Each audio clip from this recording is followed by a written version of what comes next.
चलिए फिर भी मैं कोशिश करता हूँ स्पीड स्लो रखने का। Good evening sir, good evening. Yes, good evening.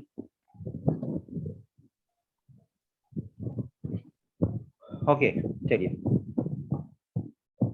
देखिए अभी हम लोग यहाँ से आज 1.27 से न्यूज कनेक्ट कर रहे हैं, ठीक है। यहाँ पे एमओयू का एक न्यूज आया है। लास्ट क्लास में हम लोग एमओयू से रिलेटेड कोई न्यूज कवर किए थे, कोई memorandum of understanding State Bank of India का किसी के साथ साइन हुआ था related to this. Yes sir, IOC के साथ। आईओसी के साथ, वंडरफुल, आईओसी, ठीक है। इसी तरीके से इंडियन ऑयल कॉर्पोरेशन सर। हाँ, वंडरफुल। इसी तरीके से कोई आईटीबीपी के साथ भी किसी का साइन हुआ था क्या? No sir. हाँ, यस सर, क्या था? Khadi and village. Wonderful. KV for related to what? किस चीज से रिलेटेड था वो? Cotton cotton cotton sir. Wonderful, cotton से सर। रिलेटेड था। ऐसे ही याद रखना है। चलिए, बट इस वाले क्वेश्चन में बहुत लोग पहले नो सर बोले हैं, तो just recall all those things जो हम लोग क्लास में करते हैं। चलिए, ऐसे ही एक नया मेमोरेंडम ऑफ अंडरस्टैंडिंग साइन हुआ बिटवीन इंडिया एंड जापान। तो इंडिया और जापान के बीच में एक नया मेमोरेंडम ऑफ अंडरस्टैंडिंग साइन हुआ है। किस फील्ड से रिलेटेड? तो in the field of information and communication technology. किस फील्ड से related? ICT, in the field of information and communication technology. तो इससे, इस मेमोरेंडम ऑफ अंडरस्टैंडिंग से दोनों कंट्रीज के बीच में जो साइन हुआ है, इससे क्या होगा? तो इससे जो म्यूचुअल कॉपरेशन है ना, वो इनहांस होगा। म्यूचुअल कॉपरेशन किस फील्ड का इनहांस होगा? तो ये तो हम लोगों ने देख लिया, इंफॉर्मेशन एंड कम्युनिकेशन टेक्नोलॉजी। तो in the field of 5G technology, communication technology होता है ना, 5G 4G 3G। तो हम लोग धीरे धीरे अब 5G की तरफ भी बढ़ रहे हैं। तो as per MOU, the two countries will enhance mutual cooperation in the field of 5G technology, telecom security, submarine optical fiber, cable system to island of India, spectrum management, smart cities। तो इतना आपको याद नहीं रखना है। ये सब जो भी क्वेश्चंस होता है ना, अगर इस तरह के करंट अफेयर्स होता है, तो अगर आप कहीं पे आंसर राइटिंग करते हैं, तो वहां पे अगर इंडिया जापान से रिलेटेड अगर कोई न्यूज एसोसिएटेड होता है जिससे आपको कुछ भी लिखना है एग्जाम में, तब आप इन सब पॉइंट्स को ऐड कर सकते हैं। लेकिन आपके प्री में या फिर आपका जो भी एग्जाम होता है, जो ऑब्जेक्टिव एग्जाम्स होता है, उसमें बस यही पूछेगा कि recently in the news India and Japan have signed a MOU to enhance cooperation in the field of, तो आपको 3-4 ऑप्शन दे देगा, वहां से आपको रिकॉग्नाइज करना है। या फिर ऐसे पूछ सकता है कि recently India has signed a memorandum of understanding with which country in the field of information and communication technology, so you have to recognize that it is Japan। ठीक है, चलिए, इतना स्पीड सही है।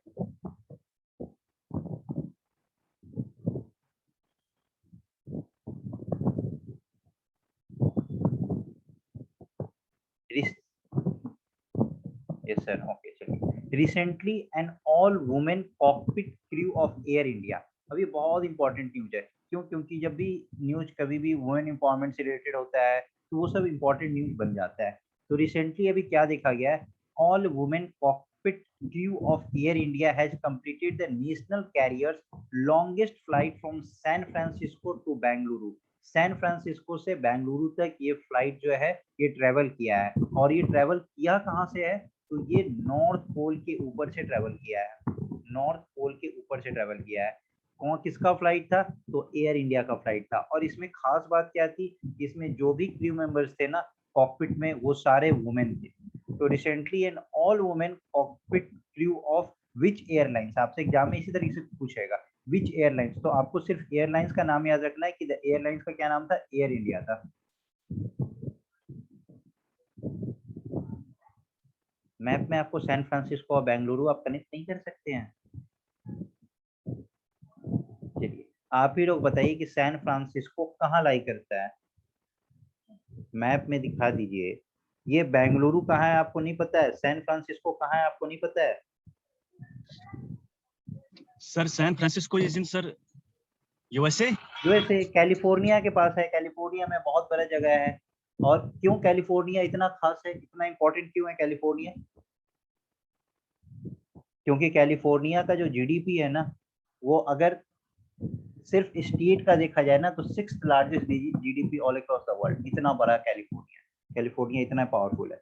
तो कैलिफोर्निया यहाँ पे सैन फ्रांसिस्को, और इधर आपका यहाँ पे इंडिया के नीचे यहाँ पे आपका इस जगह पे आपका बेंगलुरु।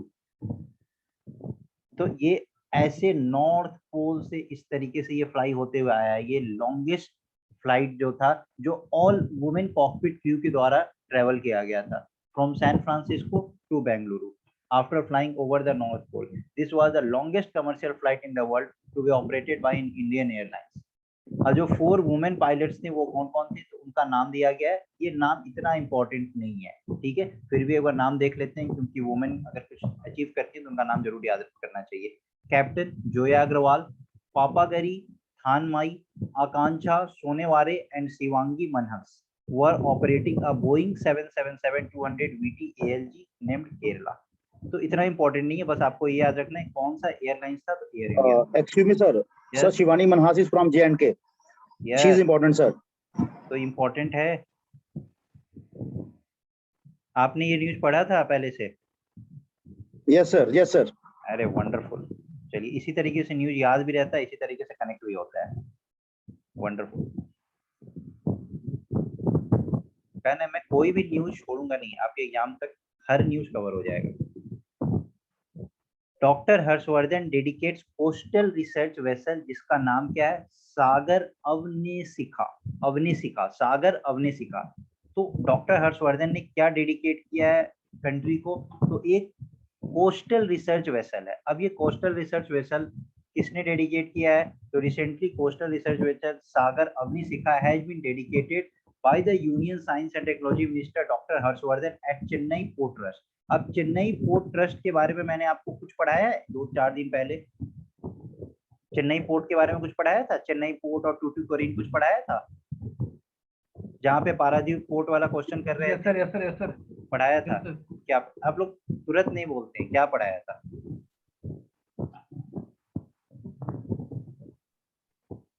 अगर 2-3 महीने का आर्टिफिशियल पोर्ट क्या था ये, उसके बारे में बोलो। ये आर्टिफिशियल पोर्ट मैंने पढ़ाया था, जिसको अर्लियर मद्रास पोर्ट के नाम से जानते थे। टूटिकोरिन किस स्टेट में लाई करता है? Sir, तमिलनाडु। मैंने 1-2 आपको नाम बताया। तमिलनाडु सर। हाँ, तमिलनाडु, जो काफी इंपॉर्टेंट आर्टिफिशियल पोर्ट है। तो चेन्नई पोर्ट है, टूटिकोरिन, ये सब क्या है, ये सब आर्टिफिशियल पोर्ट है। याद रखिए इस तरीके का क्वेश्चन। अगर 2-3 महीने का करंट अफेयर्स करेंगे ना, तो बहुत ऐसे जीएस का पार्ट है ना जो ऑटोमेटिकली आप लोगों को याद हो जाएगा।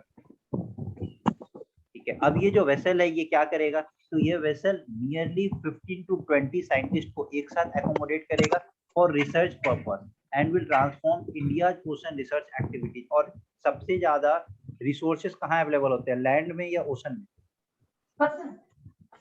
Sir, ocean में। ओशन सबसे ज्यादा रिसोर्सेज अगर कहीं अवेलेबल होता है तो ओशन रिसोर्स अवेलेबल होता है। तो हम लोग क्या, ये जो डेडिकेटेड पेट्रोल वेसल्स सागर अवनिशिखा जो बना है, इससे क्या होगा कि 15 to 20 साइंटिस्ट को ये एकोमोडेट करेगा एक साथ, और इनको इंडियन ओशन रिसर्च एक्टिविटीज को इनहांस करने में हेल्प करेगा। So on the occasion, he announced that India is developing the capability in which the scientists can go deep in the ocean beyond 3 kilometers. 3 kilometers के beyond भी वो जा सकते हैं for taking up ocean exploration. तो ये काफी important है, आपसे पूछा जाएगा उस dedicated vessel का नाम क्या है, तो चारों सागर से ही दे देगा, तो सागर अवनिशिखा इसका नाम है। Then National Youth Parliament 2021, अच्छा कोई बात नहीं, नेशनल यूथ पार्लियामेंट 2021 ये किसके द्वारा ऑर्गेनाइज किया गया, तो it is being organised by ministry of youth affairs, क्योंकि यूथ पार्लियामेंट है तो ऑब्वियस सी बात है, youth affairs and sports and the Lok Sabha secretariat. इसको सेलिब्रेट किया जाता है, क्यों सेलिब्रेट किया जाता है, as a part of national youth festival celebrated every year from 12 to 16 January. तो कोई बताएगा कि इसको क्यों सेलिब्रेट किया जाता है, किसके बर्थ एनिवर्सरी को सेलिब्रेट करने के लिए? यूथ डे कब मनाया जाता है? स्वामी विवेकानंद। वंडरफुल, 12 जनवरी को। वंडरफुल। जब आप माइक ऑन करते हैं ना, तो सिर्फ क्लास से रिलेटेड चीजें बात करने के लिए। अगर आपको तो फिर किसी का माइक ऑन रह गया, अगर ऐसा है तो फिर मैं क्वेश्चंस नहीं पूछूंगा।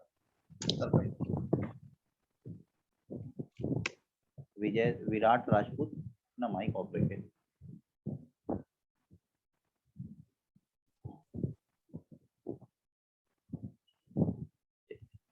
अब इस बार का जो थीम था नेशनल यूथ पार्लियामेंट का, वो थीम क्या था? युवा, युवा उत्साह नए भारत का। ये बहुत इंपॉर्टेंट थीम होता है। इस तरीके का जो थीम होता है ना, काफी इंपॉर्टेंट होता है। सीधा एग्जाम में आपसे ये पूछा जाएगा, 3-4 स्टेटमेंट में इस तरीके क्वेश्चन को पूछ लिया जाएगा। Consider the following statement about national youth parliament 2021। तो being organised by, it is celebrated as a part of, और the theme for this year was. अब पिछले साल का भी आपको थीम दे सकता है, तो इस साल का आपको थीम याद रखना है। थीम युवा उत्साह नए भारत का। अभी देखिए, अब वुमेन एंटरप्रेन्योरशिप प्लेटफॉर्म के लिए किस दो ने आपस में एक पार्टनरशिप साइन किया है? अब again it's a very important news. तो Flipkart has partnered with NITI आयोग। अब एग्जाम में क्या होगा ना, कि आपसे क्वेश्चन इस तरीके से दिया जाएगा कि नीति आयोग ने एक पार्टनरशिप साइन किया है to revamp women entrepreneurship platform with whom। अब वहां पे आपको दे देगा ना फ्लिपकार्ट, स्नैपडील, अमेजन एक्सेट्रा, इस तरीके से दे देगा। अब आपको अगर आपने नहीं पढ़ा है ना, तो आपको पता ही नहीं चलेगा कि ये क्या दे रहा है, या फिर यहाँ पे दे देगा नन ऑफ दिस। तो ये सब जो न्यूज होता है ना, अगर एक बार भी दिमाग में बैठ गया तो आप उसको जरूर सही कर लेंगे एक पेपर में। तो Flipkart has partnered with NITI Aayog to launch the revamped women entrepreneurship platform. अब ये क्या है? तो वुमेन एंटरप्रेन्योरशिप प्लेटफॉर्म क्या है, तो उसके बारे में हम लोग पढ़ते हैं। It is a first of its kind. देखिए, जो न्यूज जो मैं यहाँ पे कवर करा रहा हूँ ना, ये आपका जो ऑब्जेक्टिव एग्जाम है ना, उसके लिए ये न्यूज काफी इंपॉर्टेंट है। बट अपार्ट फ्रॉम दी, ये जो है ना एक्स्ट्रा इन्फॉर्मेशन है कि अगर पेपर थोड़ा भी टफ बनता है, अगर किसी भी तरीके से वो क्वेश्चंस को घुमाने की कोशिश करता है, स्टेटमेंट वाइज क्वेश्चंस पूछता है, तो यहाँ से बहुत सारा चीज कवर हो जाएगा। या फिर कभी किसी एग्जाम में सब्जेक्टिव कुछ एस्से वगैरह लिखना हुआ आया और इस तरीके का अगर क्वेश्चन आ गया, तो वहां पे आप इस तरीके से लिख सकते हैं वुमेन एंटरप्रेन्योरशिप प्लेटफॉर्म के बारे में। ये पहला ऐसा काइंड है जहाँ पे यूनिफाइड एक्सेस पोर्टल होगा which brings together women from different parts of India to realize their entrepreneurial aspiration. अब देखिए, बहुत ऐसे वुमेन होती है ना जो आफ्टर मैरिज वो बहुत होती, तो बहुत कैलिबर है उनके अंदर, बट कुछ नहीं कर पाते हैं, या फिर बहुत ऐसा है जिनको एक्सेस नहीं मिल पाता है। तो ये वुमेन एंटरप्रेन्योरशिप प्लेटफॉर्म है जो नीति आयोग ने अभी पार्टनरशिप साइन किया है फ्लिपकार्ट के साथ। तो इसमें क्या होगा कि एक ही प्लेटफॉर्म पर एक ही पोर्टल होगा, इसका नाम इसलिए लिखा गया यूनिफाइड एक्सेस पोर्टल। एक ही पोर्टल होगा जहाँ पे डिफरेंट पार्ट्स ऑफ इंडिया से उनका जो भी स्किल्स होगा, उन सब स्किल्स को रियलाइज करने के लिए उनको वहाँ पे हेल्प किया जाएगा, उनको प्रोमोट किया जाएगा कि आपका जो भी स्किल्स है, आपका जिस भी तरीके का डेवलपमेंट होता है, जिस फील्ड में आपका कैलिबर है, उस फील्ड को आप रिकॉग्नाइज करें और आगे बढ़े। तो ये वुमेन एंटरप्रेन्योरशिप प्लेटफॉर्म यही है कि यूनिफाइड एक्सेस पोर्टल दिया जाएगा वुमेन को from different parts of India to realize their entrepreneurial aspirations. तो याद रखना है, Flipkart has partnered with whom? NITI आयोग।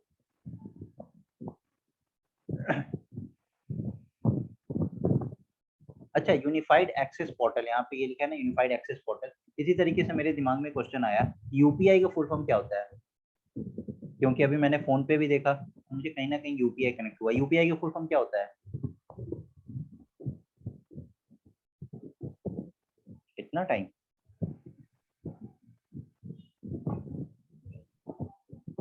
इतना टाइम लग रहा है? चलिए, इतना टाइम के बाद भी बताइए तो। UPI in computer, UPI, Excuse me, sir. Sir, Unified Payment is Interface. yes. Payment interface.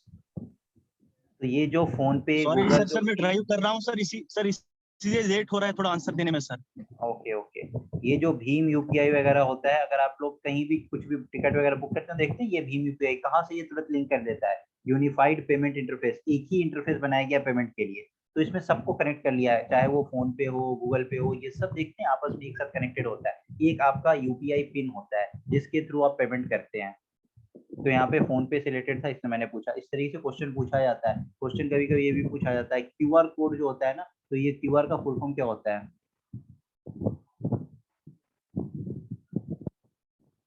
Quick response, quick response, quick response code.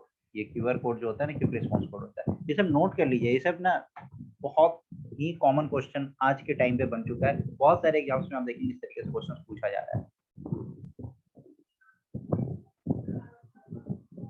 क्या पूछ रहे हैं आप? ईएमआई का फुल फॉर्म, चलिए इनको ईएमआई का फुल फॉर्म बताइए। Electronic magnetic ink recognition, EMI और EMIR। बताइए इनको, कौन पूछ रहे हैं? राहुल पूछ रहे हैं। Sir equated monthly installment, equated monthly installments. ये यही आप पूछ रहे हैं राहुल? चलिए ठीक है, तो आपने खुद ही बता दिया, तो फिर आपने पूछा क्यों था? चलिए ठीक है। फोन पे launches term life insurance plan on its platform. तो एक आप देखते हैं ना, टर्म लाइफ इंश्योरेंस प्लान, इस तरीके से अभी जो कोविड का जो सिचुएशन है, इस बात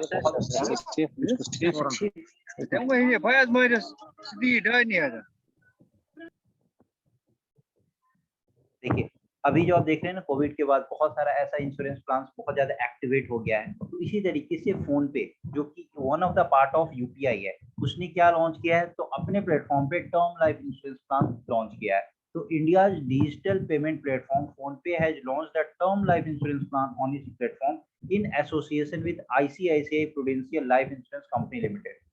तो आईसीआईसीआई के साथ ये पार्टनरशिप एसोसिएशन करके इसने फोन पे ने क्या लॉन्च किया है? तो term life insurance plan launch किया है। तो इस तरीके से एग्जाम में पूछा जा सकता है कि कौन सा डिजिटल पेमेंट प्लेटफॉर्म है रिसेंटली जिसने आईसीआई प्रूडेंशियल के साथ मिलकर term life insurance plan launch किया है? तो it's the answer is phone पे। देखिए, ऑल ऑफ फोन पे users aged between 18 and 50 years and earning rupees 1 lakh per annum or above can avail of this policy instantly on the digital payment platform। तो वहां से जाके आप इस policy का फायदा उठा सकते हैं। अब मणिपुर से रिलेटेड न्यूज है। तो recently the cherry blossom Mao festival has taken place at Senapati district in Manipur. The Mao area of Senapati district in Manipur is known for cherry blossom, a plant which is popularly known as sakura in Japan।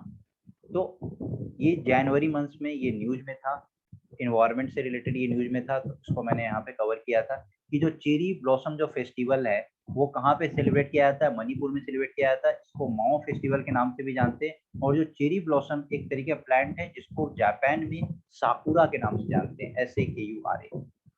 Cherry आप लोग जानते भी होंगे, ये ठंडी जगह पे ही होता है इस तरीके का। देखिए, geographical indication tag application for Jammu and Kashmir costliest mushroom submitted. तो जम्मू एंड कश्मीर में कॉस्टलीस्ट मशरूम, किसी ने ये न्यूज कवर किया था क्या जनवरी मंथ में? कॉस्टलीस्ट मशरूम के बारे में geographical indication tag. Yes, sir. Gucci को मिला सर ये। Recently, the geographical indication tag application for Guji mushroom of Jammu and Kashmir valued at over rupees 20,000 for every kilo। कितना महंगा होगा? अभी इसी तरीके से was submitted by the Jammu based NGO Border World Foundation and the Geographical Indication Registry। तो ये बहुत ही इंपॉर्टेंट है, इसका नाम इंपॉर्टेंट है कि कौन सा मशरूम था? तो गुची मशरूम। तो geographical indication tag application for Jammu and Kashmir costliest mushroom submitted. और जम्मू एंड कश्मीर का एक और बहुत ही फेमस स्पाइसेस है जिसका नाम क्या है? Saffron.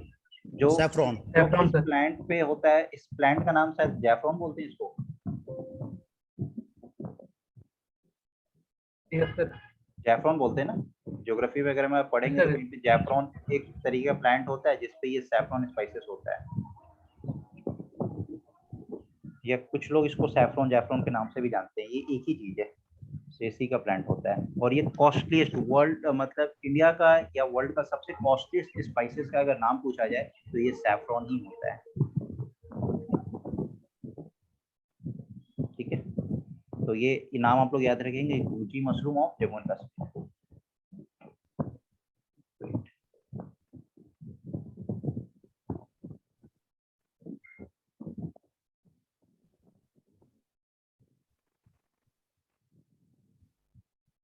Recently, the Prime Minister Narendra Modi flagged off 8 trains connecting different regions of the country to Kewadia in Gujarat। अब ये केवाड़िया क्यों इम्पोर्टेंट है?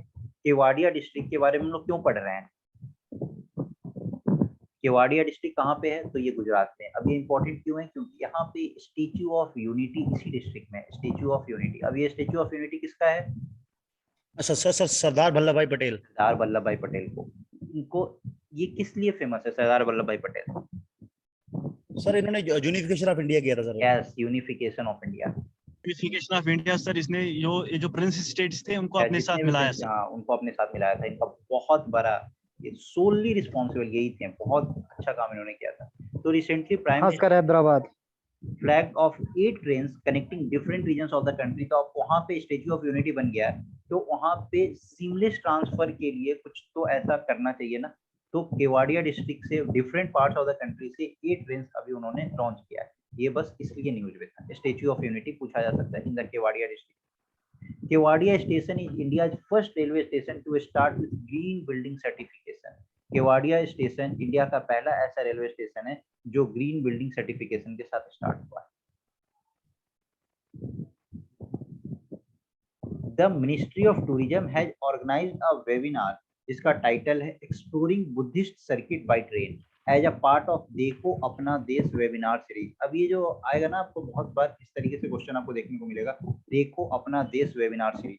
तो इसका पार्ट जो है, इसमें exploring Buddhist circuit by train, एक वेबिनार जिसका टाइटल क्या किया गया, exploring Buddhist circuit by train. तो आपसे सीधा ये पूछा जाएगा कि a webinar title exploring Buddhist circuit by train is a part of Dekho Apna देश वेब सीरीज, या फिर आपसे पूछा जा सकता है सर्किट कोई ऐसा कोई सर्किट स्वदेश दर्शन स्कीम, इस तरीके से जो सर्किट स्कीम्स वगैरह होता है, तो इस तरीके से आपसे क्वेश्चन पूछा जा सकता है। तो वो सब स्टेटमेंट एक ही जैसा लगता है, तो इसलिए आपको याद रखना है कि exploring Buddhist circuit by train is a webinar series titled under देखो अपना देश वेबिनार सीरीज।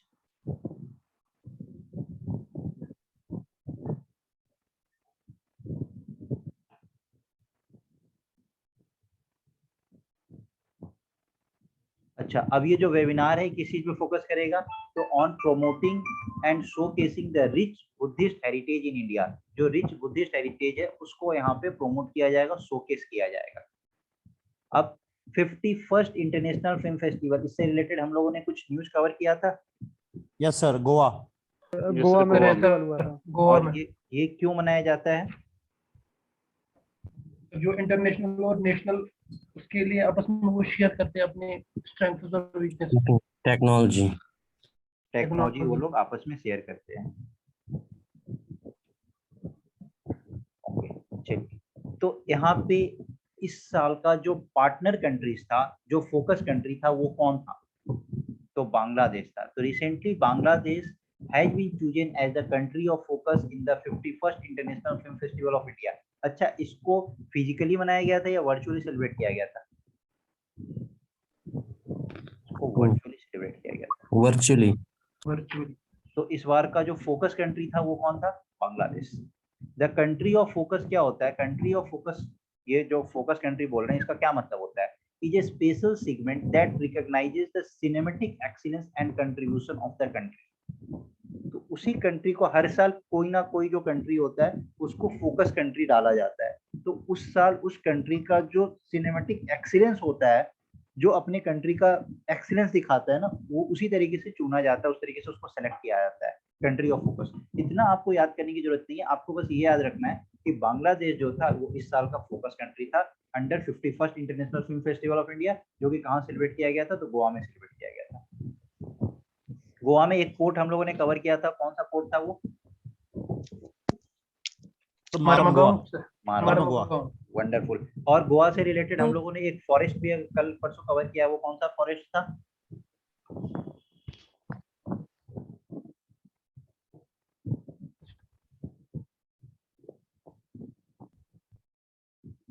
सर आपने वेस्टर्न अरे घाट का बोला था शायद। कल परसों ही कवर किया था, कल नहीं।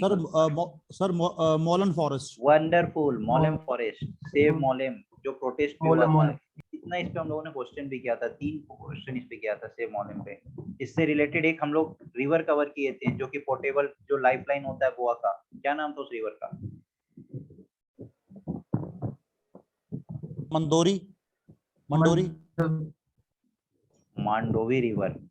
Mandovi, yes sir.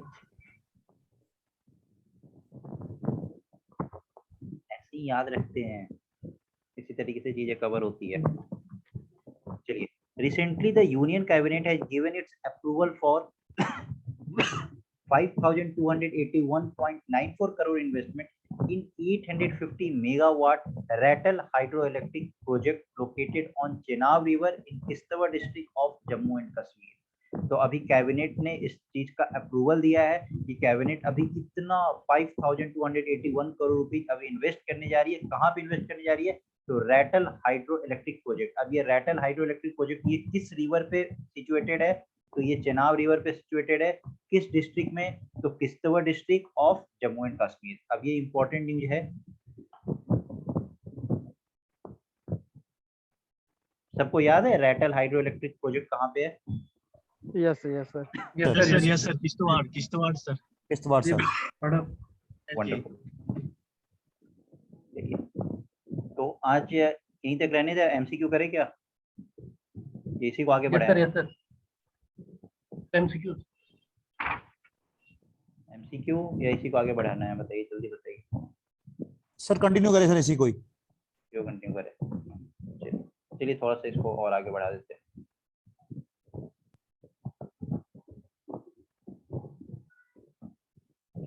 Recently ministry of electronics and information technology, जिसका शॉर्ट फॉर्म होता है मीटी, तो मीटी के नाम से भी कभी क्वेश्चन पूछा जाता है कि इसका फुल फॉर्म क्या होता है। Ministry of electronics and information technology in India will establish a quantum computing application lab in the country in collaboration with Amazon Web Series to accelerate quantum computing led research and development and enable new scientific discovery।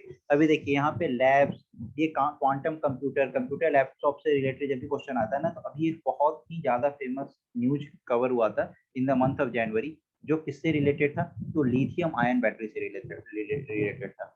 अब ये जो lithium ion battery जो होता है, आप लोग जानते होंगे कि लैपटॉप्स में, मोबाइल फोन्स में, इन सब में इस बैटरी का बहुत ज्यादा यूज होता है। You people know these things? नहीं जानते? तो कहीं नोट डाउन कर लीजिए। इससे रिलेटेड भी मैंने एमसीक्यू लिया है, लिथियम आयन बैटरी से रिलेटेड। इस एमसीक्यू को भी हम लोग कवर करेंगे, ठीक है? तो यहाँ पे ये ज्यादा कुछ इंपॉर्टेंट नहीं है, बस आपको ये याद रखना है कि जो मीटी है, जो ministry of electronics and information technology है, ये एक quantum computing application lab country में एस्टैब्लिश करने जा रहा है। किसके कोलैबोरेशन के साथ? तो अमेजॉन वेब सीरीज के कोलैबोरेशन के साथ। इसमें नए नए तरीके के साइंटिफिक डिस्कवरीज को हम लोग देखेंगे। तो it will build powerful tools to process information to solve computational problems that are beyond the reach of classical computers। तो ये जो क्वांटम कंप्यूटर्स है, ये क्लासिकल कंप्यूटर्स का एडवांस वर्जन है। तो जो भी ऐसा प्रॉब्लम है जो कि हमारा क्लासिकल कंप्यूटर सॉल्व नहीं कर सकता है, तो उन सारे प्रॉब्लम्स को कौन सॉल्व करेगा? तो ये क्वांटम कंप्यूटर सॉल्व करेगा। अब ये बहुत इंपॉर्टेंट है कि किसके साथ कोलैबोरेट करके? तो अमेजॉन वेब सीरीज के साथ कोलैबोरेट करके।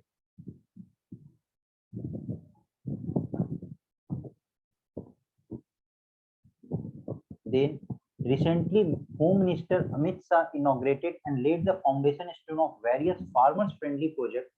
Of ethanol project of Kedarnath Sugar and Agro Product Limited in Karakalmati village of Bagalkot, Karnataka। तो अब देखिए यहाँ पे इथेनॉल से रिलेटेड हम लोगों ने कोई न्यूज कवर किया था। क्यों कवर किया था? कहीं ना कहीं ये न्यूज में ही था। तो इस न्यूज से रिलेटेड वो वाला न्यूज आपको अच्छे से याद होगा। क्या था वो? Ethanol blending. कौन कौन सा था इथेनॉल ब्लेंडिंग के लिए? सर आपने डिफरेंट क्रॉप E10 बताई थी सर। हाँ, तो वही तो पूछ रहा हूँ, कौन सा बताया था? Sugar cane. Yes, wheat maize. All sir, all sugar cane, wheat and maize. Yes, जहाँ पे मैंने आपको bagasse wheat, maize, corn, sugar cane, जहाँ पे बोगैसिस और मोलासिस के बारे में मैंने आप लोगों को बताया था। अभी जो गवर्नमेंट का अभी जो 8% ब्लेंडिंग 10% है सर। हाँ, 10% ब्लेंडिंग है। बट हम लोग क्या चाह रहे हैं कि E20 हो जाए। बहुत ऐसे कंट्रीज है, यूरोपियन कंट्रीज वगैरह में E25 भी अलाउ किया गया है। तो इससे क्या होगा कि हमारा जो पेट्रोलियम प्रोडक्ट पे जो डिपेंडेंसी होगा वो कम होगा।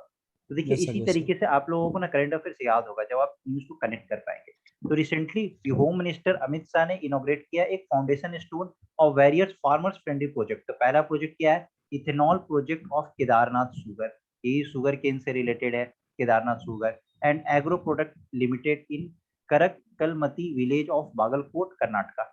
तो he also laid the foundation stone of Ayurved medical college and several farming projects.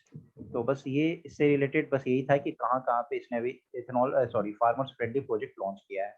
तो ये आप याद रख सकते हैं कर्नाटका में, ये आप याद रख सकते हैं केदारनाथ शुगर इथेनॉल प्रोजेक्ट है। बट क्वेश्चन अगर पूछा जाएगा ना तो ये इथेनॉल ब्लेंडिंग पे जरूर पूछा जाएगा, क्योंकि कहीं ना कहीं ये बार बार न्यूज में आ रहा है। Recently, 15th edition of India Digital Summit 2021 was organized by IAMAI. IAMAI की फुल फॉर्म क्या होता है? Internet and mobile association of India. तो internet and mobile association of India के द्वारा 15th एडिशन किसका अभी ऑर्गेनाइज किया गया है? तो इंडिया डिजिटल समिट का ऑर्गेनाइज किया गया। अब ये क्या है? तो ये एक वर्चुअल इवेंट है जो होस्ट किया गया था 6 कॉनेक्स प्लेटफॉर्म पे। अब ये इवेंट क्या करेगा? तो आप देख रहे हैं internet and mobile association of India है, तो ये क्या करेगा? तो Aatmanirbhar Bharat is the central theme of the government to push make for the world initiative. तो ये कहाँ से आया है? अभी तक पहले क्या होता था? मेड इन इंडिया, उसके बाद क्या था? Make in India, make in India, और इसके बाद क्या है? Make for the world. Make for the world कि अब सिर्फ हम मेड इन इंडिया और मेक इन इंडिया तक काम नहीं चलेगा, मेक फॉर द वर्ल्ड अब हम बनाएंगे और हम दूसरे कंट्रीज में एक्सपोर्ट करेंगे। अभी तो हम ये करते थे कि पहले यहाँ पे इंपोर्ट पे डिपेंडेंसी कम करो, उसके बाद भारत में बनाना शुरू करो, उसके बाद अब क्या है कि हम एक्सपोर्ट पे फोकस करेंगे, हम अपने देश में बनाएंगे। तो आत्मनिर्भर भारत